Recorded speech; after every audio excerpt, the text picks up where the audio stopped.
there, nice to see you. We would like to speak to you about an important issue, piracy. That's right. Piracy. Here's a short game to get you further acquainted with pirates. Savvy.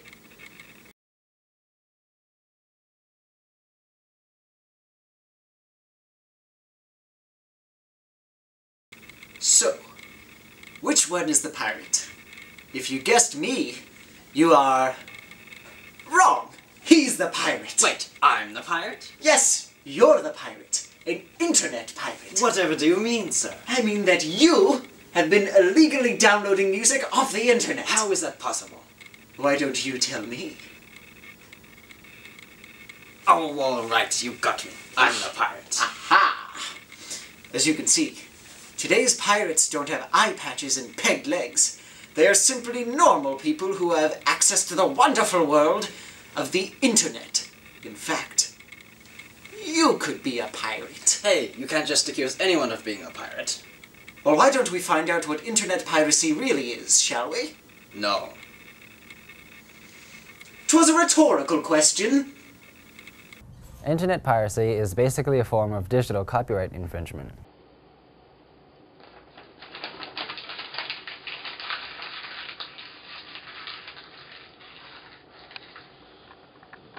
In other words, it involves uploading or downloading copyrighted material without the permission from the copyright owners. This is often done to avoid having to pay for such material.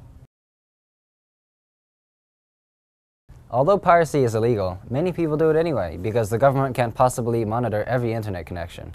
In addition, some people believe that there is absolutely nothing wrong with piracy and there is no reason that it should be illegal. But you might be wondering, why is piracy bad? Or why is piracy good? Can it be both good and bad? Shall we find out? Indeed. If you had to call music piracy good or bad, which would you say? Can it be both good and bad? Well, music piracy is, I guess, a touchy topic. It can be, I do think it can be good and bad. I think, from what I know about piracy, is that the largest numbers that it's going to occur in is for artists that are already obtaining a lot of money from other legitimate sources, such as, selling record stores. I feel like music piracy should be bad, simply because essentially you're robbing the band, the record company, the producers. Good in that because of it, it promotes a lot of unknown music. It allows people to connect to different types of things that they've never ever listened to. Also, a lot of musicians, like the really big ones, the majority of the money they actually get is from tours anyway, so I mean, okay, I'm going on a tangent anyway. But I feel like I can't really see why it's good, but I use it a lot, so I guess, I don't know, kind of conflicted. What I was saying was I feel that as long as the people who are mostly pirated are the big people rather than the little people in the music industry, then it's neither bad nor good. I mean, it's just there. I would say it's both good and bad. Just because, I mean, everybody wants music, but nobody really wants to pay for it, so why is it a bad thing that it has to be illegally downloaded? Let's talk a little bit more about the technical aspects of piracy. Piracy stemmed from file sharing on the internet. All types of file sharing involve a network. In most cases, this type of file sharing uses what's called peer-to-peer networking. Okay, so far we've got peer-to-peer networking, which is a type of file sharing, which, when it involves copyright infringement, can be piratical. The most popular type of peer-to-peer or P2P networking is BitTorrent. BitTorrent is a type of file transfer protocol in which the users download and simultaneously re-upload small pieces of a file, sharing with each other until eventually every user has the whole file.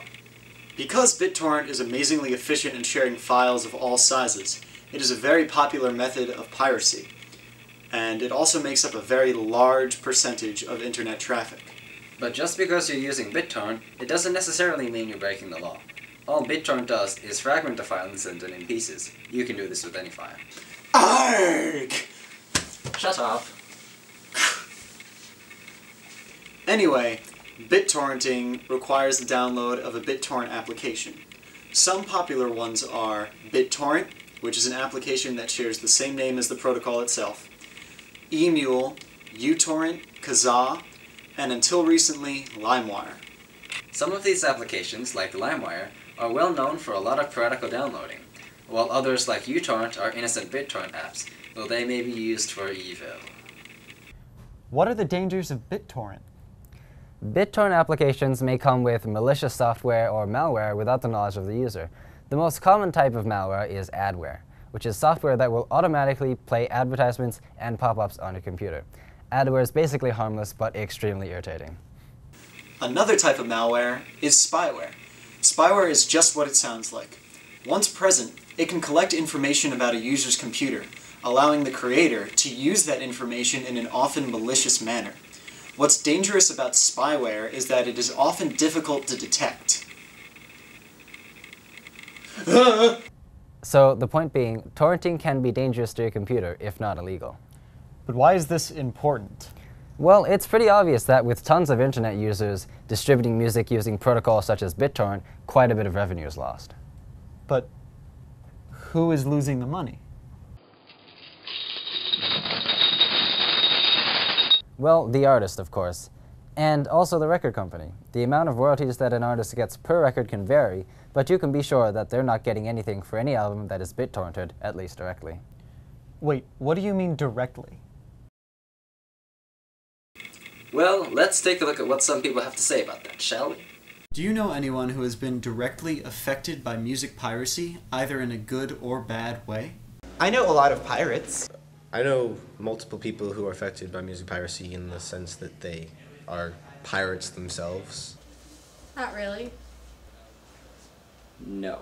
I mean, I don't know anyone big like Lady Gaga or like Katy Perry or anything right now who's going to be suffering from a lot of music piracy. None of my friends who have been putting out, you know, their own stuff on iTunes or whatever none of them have been really affected by this. Sometimes the line between illegal downloading / torrenting and legal downloading / torrenting is a bit blurry. For example, we all know that iTunes is legal, and of course, you have to pay per song or album. We also know internet radio is usually legal. But wait, isn't internet radio free? Do the artists get paid? Does the record company get paid? Does anyone care? But wait, internet radio isn't downloading, it's streaming. So is that still copyright infringement? Are there laws about music streaming? Are there an ending of it? Jesse, get a hold of yourself. Sorry. What Jesse says is totally true. Even though iTunes and other music stores have terms and conditions, many websites and distributors are not as strict. The point is, we can't even take the time to find out all of the answers to Jesse's questions. So if we can't, do you really think that the average Joe on the internet is going to? True. Barely anyone cares if they're pirating, so why would anyone take the time to look up the royalties made from internet radio? What is our point, you ask? The point is, you can control if an artist is getting something back for what he or she has worked for. I think we're at a place with visibility. This is a kind of an unusual instrumentation. There aren't a lot of us around, flute, clarinet, and piano.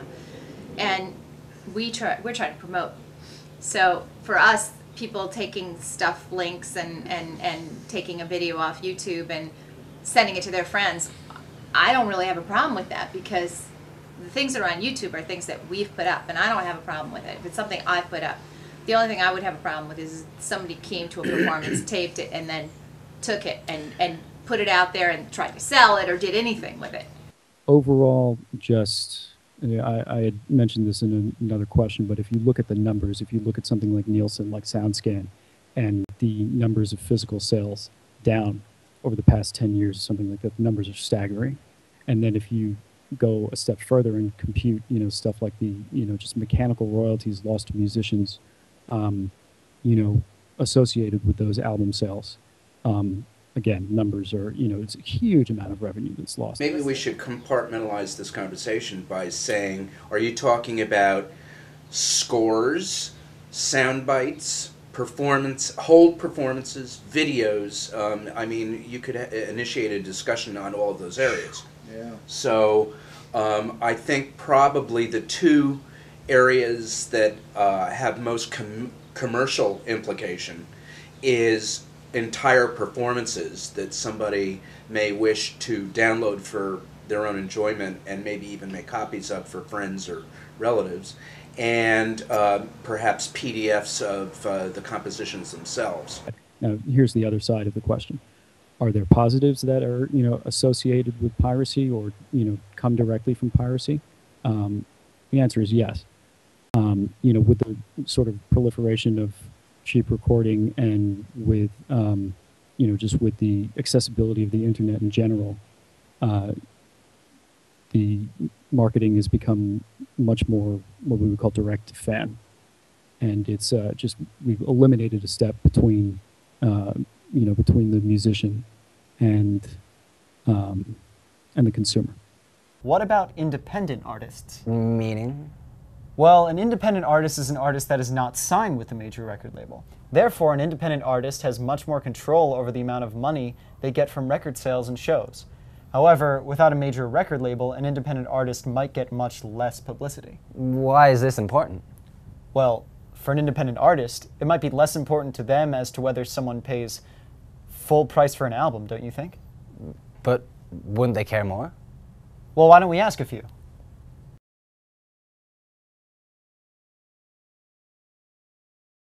All our CDs are available on the internet through Amazon, iTunes, all the ones that are on Albany Records. We have one other CD that's released on a website called digitalsoundboard.net. The videos that are up are on YouTube. They are on, probably have 4 or 5 there. I have more of them at a website called kickstarter.com. Now, here's the other side of the question. Are there positives that are, associated with piracy or, come directly from piracy? The answer is yes. With the sort of proliferation of cheap recording and with, just with the accessibility of the internet in general, the marketing has become much more what we would call direct to fan. And it's we've eliminated a step between, between the musician and the consumer. Wait, so what are we trying to prove here? Nothing new, Yuda. All we're trying to say to these people is that they should think about music piracy and be aware of all its effects before making that half-second decision to torrent that new Jack Johnson album. Don't you think that's fair? Absolutely. Before we go, though, shall we ask one final question? Sure. If, in theory, we could completely stop music piracy starting tomorrow, should we do it? Why or why not? If in theory you could stop music piracy, like, I feel like you shouldn't do it because I feel like many people who are exposed to the music industry, who enjoy listening to music or any part of it, a lot of them are pirates. Like, they'll download something through the internet or just through means that they shouldn't be doing. And I feel like you'd be severely cutting off a fan base from recording artists or anything if you magically stopped them from getting that instant access to the music. So I feel like you shouldn't do it. I mean, in an ideal society, we should probably do it because everybody should be paying for music, especially if a person downloads that music to make a profit off it, especially if they want to make a career out of selling their music. I think that as long as piracy doesn't start affecting start significantly affecting the lower musicians who are just sort of trying to put themselves out there and put less polished off works, I think as long as piracy doesn't begin affecting those people, it's really neither here nor there. Then it would be just like, I guess, 50 years ago, where people would be going to stores. It'd be a more social thing to buy music than it is now, which I guess could be a good thing.